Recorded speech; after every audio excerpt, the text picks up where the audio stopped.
আসসালামু আলাইকুম। আলহামদুলিল্লাহ, আল্লাহর রহমতের বৃষ্টির রাত বাজে 11টা।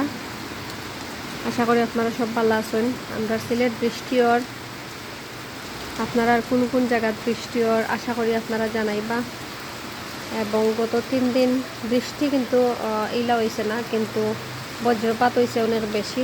আপনারা দেখতে পাচ্ছিল যে আবহাওয়া অধিদপ্তর থেকে ঘোষণা দেওয়া হয়েছিল যে বজ্র বৃষ্টির আভাস আছিল, কিন্তু আজকে কিন্তু আকাশের কোনো ডাকুক এখনও পর্যন্ত নাই। আগে ডাক দিছে, বৃষ্টি দিবার আগে হালকা পাতলা ডাক দিছে।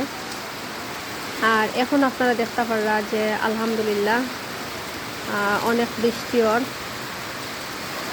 বৃষ্টিটা তেড়া তেড়া হইয়া পড়ে।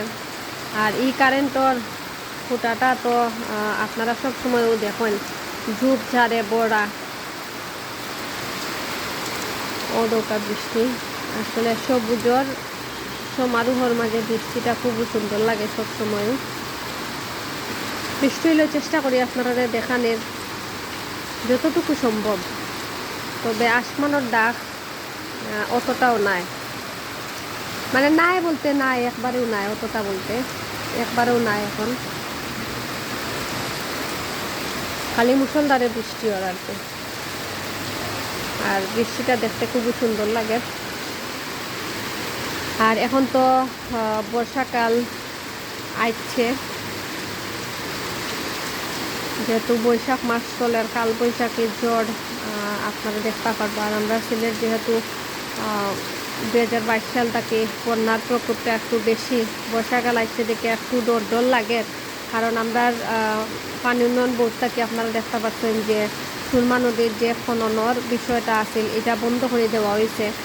এবং সুরমা নদীর মাঝে কিন্তু প্রচুর মানে বজ্র ফালাইল, বর্জ্য পদার্থ, মানে পলিথিন, এই সেই প্লাস্টিক, ওগুলো আর কি ফালাইল।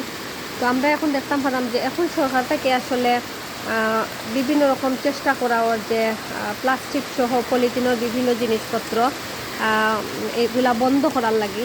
আপনারা হয়তো দেখতে পারলা যে এগুলা লইয়া আলাপ আলোচনা চলে।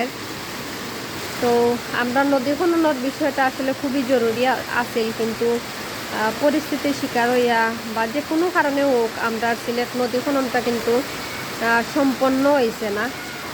তো আমরা প্রশাসনরে আমরা অনুরোধ জানাইমু যে সিলেটের বন্যার প্রকোপটা কিলা কমানো যায় এই বিষয় লইয়া জেলা চিন্তা করা হয়।